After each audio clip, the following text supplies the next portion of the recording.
Bonjour petits et grands lecteurs, j'espère que vous allez bien. On se retrouve aujourd'hui pour une vidéo en très bonne compagnie. Aujourd'hui on est là pour un book haul. On est là pour un book haul qui est assez gigantesque parce que tout bonnement j'étais arrivée un peu à la fin de ma palle. Je me suis retrouvée au mois de novembre à quand même me dire putain il me reste 3 livres dans ma palle que je peux lire.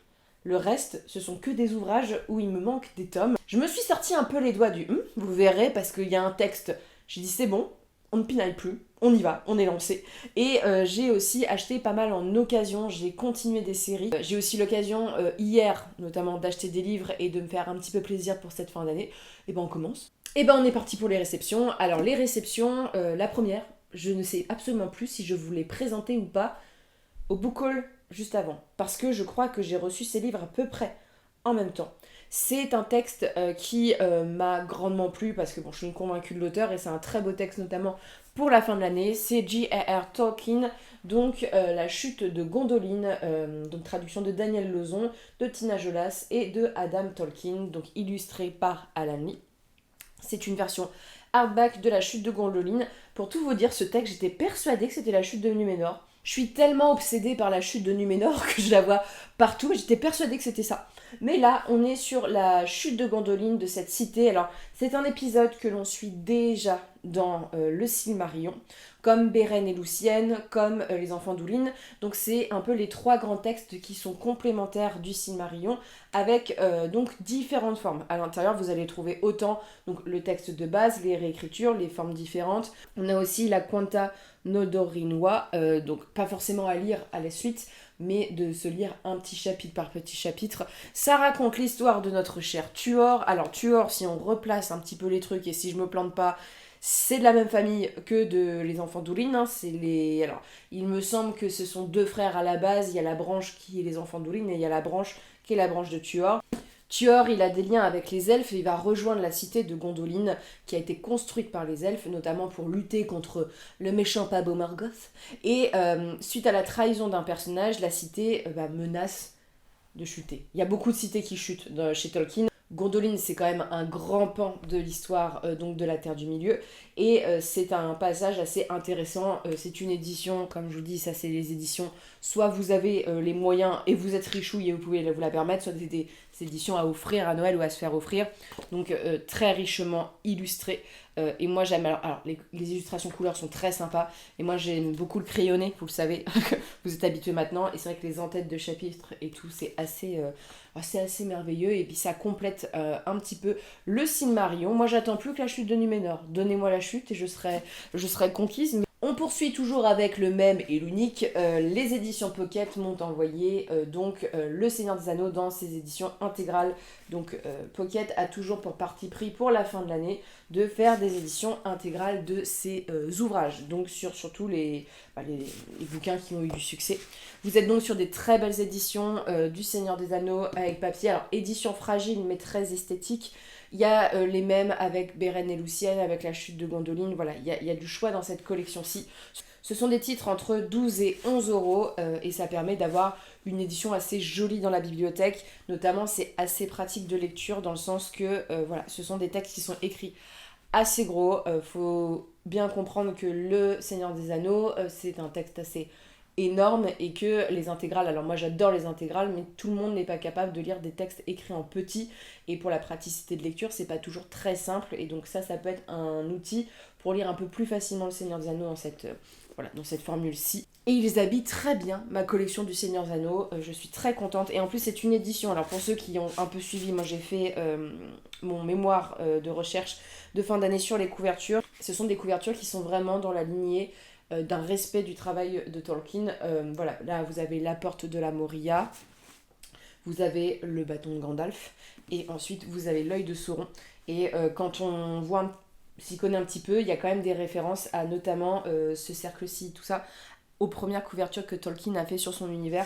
Donc voilà, on va pas en parler 3 heures parce que je vais encore partir dans un débat, mais c'est assez chouette et je trouve que l'édition est très moderne, c'est des éditions faut donner encore envie aux nouveaux lecteurs de s'y plonger et c'est grâce à ce type de réédition que peut-être un jeune lectorat assez soucieux du travail éditorial sur les couvertures sera un peu plus à même à apprécier le texte. Ensuite j'ai fait des achats et ensuite j'ai fait des affaires surtout. C'est donc Un petit aperçu de ma petite commande passée sur Vinted. J'ai acheté beaucoup d'Agatha Raisin.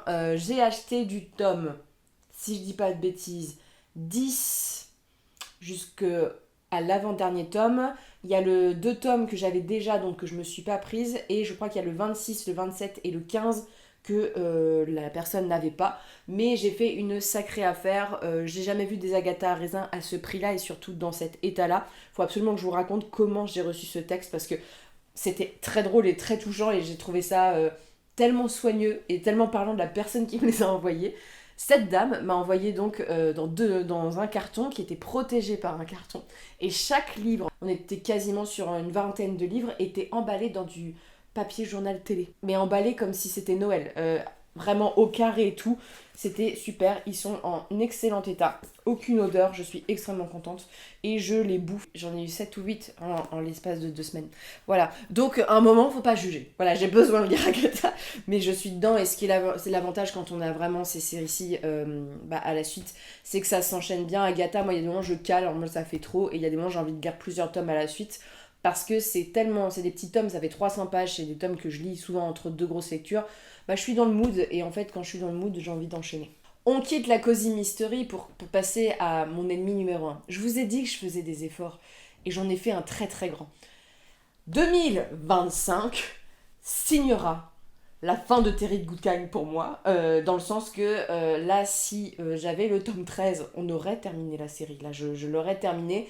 Je me suis remis le pied à l'étrier et là, je ne lâche plus. Le problème, c'est que je ne trouve pas le tome 13 en occasion sur Vinted, donc je vais essayer de me le procurer autrement. Je vais partir à la chasse de ce tome 13, qui en plus doit correspondre à l'édition que j'ai de chez Brajon. Mais je me suis acheté ce putain de tome 11, parce que celui-ci, ça faisait longtemps qu'il attendait, et je dois dire que c'est que j'attendais un peu, voilà, j'étais pas pressée de lire la suite de Terry Goodkind. Je me suis dit, j'ai des engagements, il faut les suivre. Je m'étais engagée pour le lire cette année. J'aurai la vidéo en janvier-février 2025 si tout se goupille bien. L'ombre d'une inquisitrice, c'est le tome 11. Et le tome, alors c'est compliqué avec Goodkind, mais le tome conclusif de l'histoire principale de Terry Goodkind, voilà, de l'épée de vérité. Mais en même temps, il y a une suite qui sera donc du tome 12 jusqu'au tome 15 avec un nouveau vent, une nouvelle problématique. Sachez que ce tome a été extrêmement décevant. Du moins, je me suis tapé 11 tomes pour avoir une fin aussi minable. J'ai été plutôt déçue, voilà. Au moins on a une conclusion, voilà, on sait comment ça se termine, et je peux vous dire que je m'attendais à toutes les fins, mais pas une fin aussi pourrie que celle-ci. Voilà, pas une fin aussi pourrie, mais j'avance. Et par contre, j'ai lu le tome 12, et je dois dire que bon, c'est toujours pas brillant, par contre j'accroche plus à l'histoire, et que pour une fois dans ce tome 12, il n'y avait pas de mention OVIOL. Voilà, ce qui est quand même assez rafraîchissant chez Goodkind, parce qu'on a l'impression qu'il est obsédé par cette thématique-là. Ensuite, on passe à d'autres choses. On quitte Richard, parce que Richard, je peux vous dire que les gens de The Seeker refait ressurgir beaucoup de choses négatives chez moi. Voilà. J'ai profité de mon passage en Belgique pour m'acheter 2 livres à Mons pour le salon du livre de la Wallonie, et je remercie encore tous les gens qui sont venus parce que ça a été un des plus beaux événements de cette année. Et y avait une petite boutique en anglais et je me suis dit, bon, allez, petite librairie en anglais, on profite, il n'y avait pas grand choix. Par contre, j'ai réussi à avoir un texte que j'avais cherché la dernière fois quand j'étais en Angleterre, ils étaient en rupture de stock, et une autrice que j'ai envie de tester. Le premier, c'est Yellowface de R.F. Kuang. Alors, Yellowface, c'est pas de l'imaginaire. R.F. Kuang, je vous en ai déjà parlé pour La Guerre du Pavot, mais aussi pour Babel, qui sont 2 livres que j'ai adorés, donc une trilogie et un livre que j'adore. R.F. Kuang, elle parle de choses qui me touchent, elle parle de sujets de société, c'est très dur en général ces textes. Et donc, Yellowface, c'est un roman plutôt contemporain. On suit June Hayward, qui est une autrice ratée. Et qui envie énormément une autre autrice qui s'appelle Athena Liu, qui elle connaît du succès et surtout malheureusement pour elle va mourir. Et cette jeune femme qu'on va suivre va voler son manuscrit et prétend être l'auteur de ce manuscrit. En clair, c'est une femme blanche qui va s'approprier le travail d'une femme asiatique qui vient de décéder et qui parle donc de sa culture et qui va prendre la culture de cette femme. On est clairement dans des thématiques très chaude aux États-Unis sur l'appropriation culturelle, et donc c'est le premier mensonge d'une grande liste de mensonges et qui questionne. Alors Ça questionne l'édition américaine, c'est très politique en ce moment, c'est aussi parce qu'on a l'opposition entre voix qui sont étouffées et racisées et voix blanches qui ont toujours eu la possibilité de s'exprimer et de s'approprier le travail des autres. Il y avait eu un débat en France, je sais pas si vous l'avez suivi il y a quelques années, c'est avec Alma, qui est un texte qui était sorti, je crois, chez Gallimard, bref, de la littérature jeunesse, où l'auteur était blanc, mais va parler de l'esclavage. Ça avait fait grand remous sur le texte, et c'était la question de la légitimité.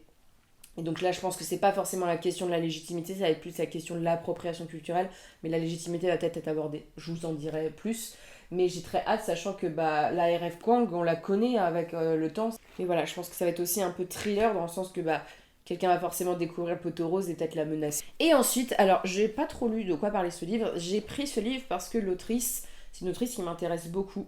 J'avais envie de découvrir son travail et je trouve la couverture très sympa. Elle me fait penser à une couverture qui était sortie il y a quelques années sur l'univers de Wicked. C'est Kindred, donc de Octavia Butler. On suit donc Dana, qui est une jeune femme qui est esclave sur une plantation. Donc elle rencontre un homme qui s'appelle Rufus.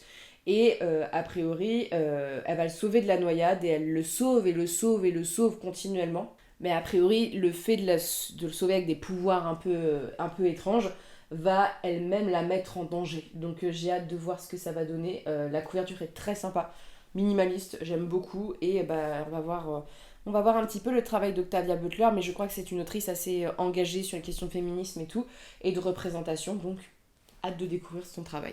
En anglais, c'est tout. Et là, on passe aux achats salon. Je me suis pris un seul et unique livre. C'est donc Un chat, deux sapins et beaucoup de complications de Myrtille Bastard, je ne sais pas comment Myrtille, on prononce ton nom de famille. C'était ma voisine de stand. C'est chez Alterit, c'est une maison d'édition, on est souvent voisins en salon, ça me permet de tester. Je vous ai dit que pour Noël, je vous ferai une vidéo, je pense, sur 3 ouvrages de littérature de Noël pour vous donner un petit peu mon avis. Là, j'ai simplement craqué parce qu'il y a un chat, 2 sapins et des complications. Voilà, pour le coup, c'est le côté du chat. C'est de la romance de Noël qui débute avant Noël.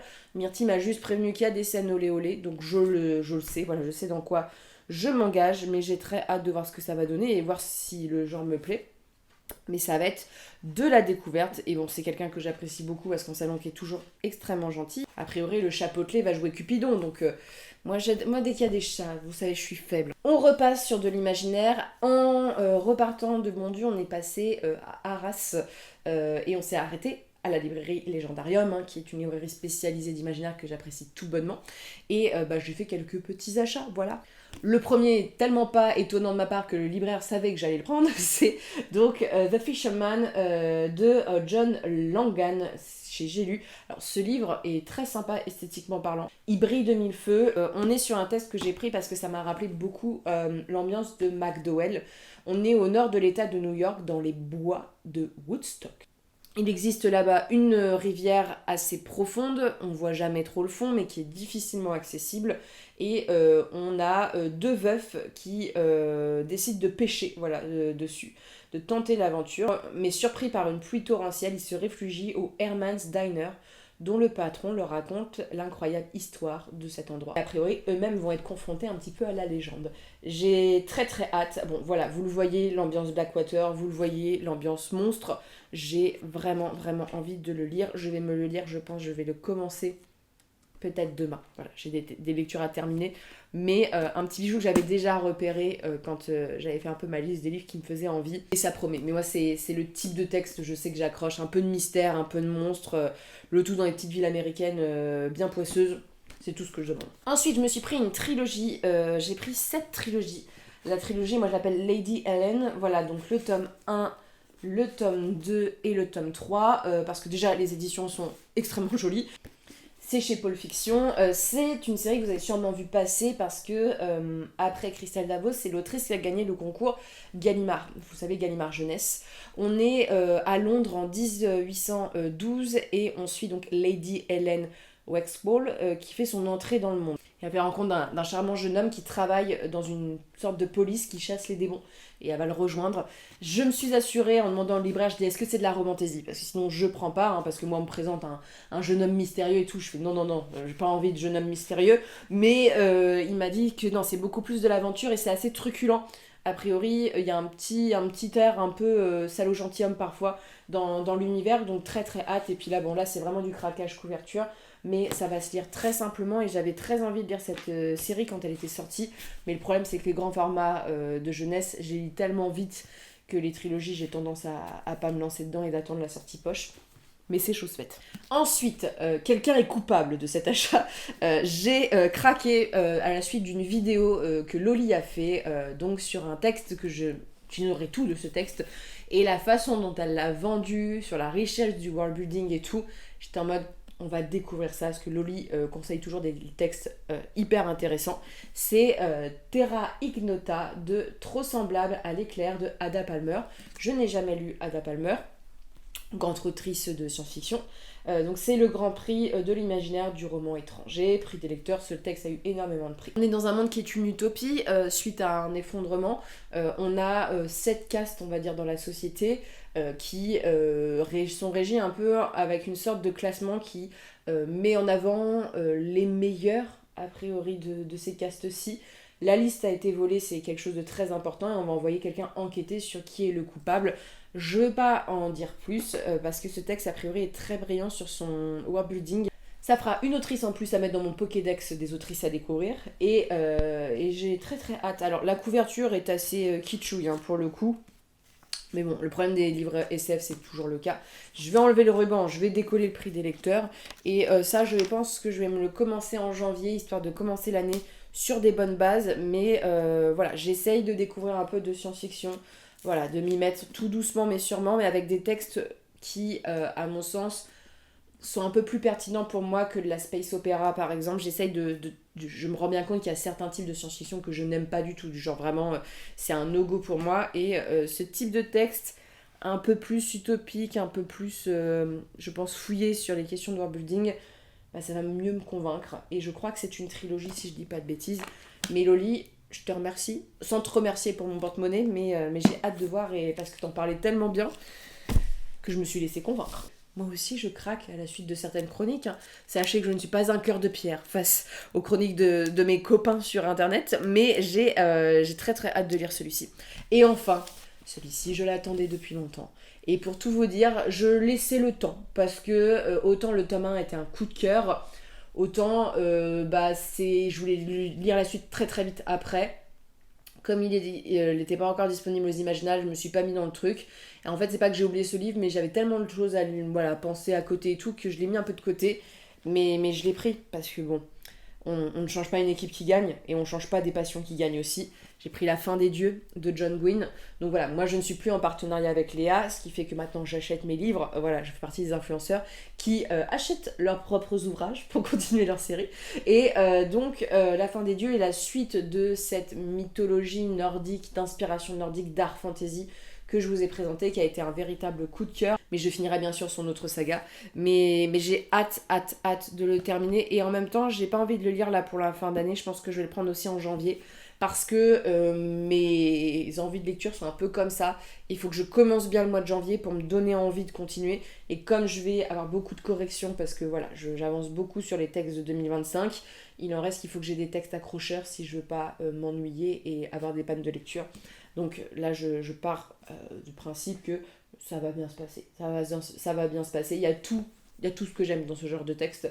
Donc, à découvrir. Pour ceux qui n'avaient pas lu le tome 1, c'est un univers à multi-points de vue avec une femme qui va perdre son mari, on va enlever son enfant, qui va partir en quête de vengeance. On a un esclave qui essaye de libérer un proche à lui. On a une jeune femme qui essaye de vivre, on va dire, de la guerre et de s'échapper de son père. Et tout va converger sur la résurgence de créatures assez horribles, hein, parce que le Ragnarok dans cet univers qui s'appelle pas Ragnarok, mais l'équivalent, est passé, mais a priori tout le monde n'est pas mort. Voilà, tout le monde n'est pas mort et il y a des choses un peu, voilà, vous voyez sur la couverture, il y a des bébêtes un peu étranges qui reviennent. Mais c'est un côté titanesque, monstre que j'aime beaucoup avec des personnages attachants, un univers très épique à l'américaine, ça se lit très bien, et une recherche sur les cultures vikings qui sont vraiment approfondies. Parce que quand on aime ça, on voit bien que le John Gwynne, c'est une passion pour lui, hein, parce que c'est très fouillé, peut-être un peu trop pour certains lecteurs, mais j'ai adoré le tome 1, donc je vois pas pourquoi j'aimerais pas le tome 2. Sur ce, n'hésitez pas à me dire si vous avez lu ces livres, si vous avez craqué comme moi en fin d'année, et je vous souhaite de très bonnes lectures, une très bonne journée, et on se retrouve bientôt pour une prochaine vidéo.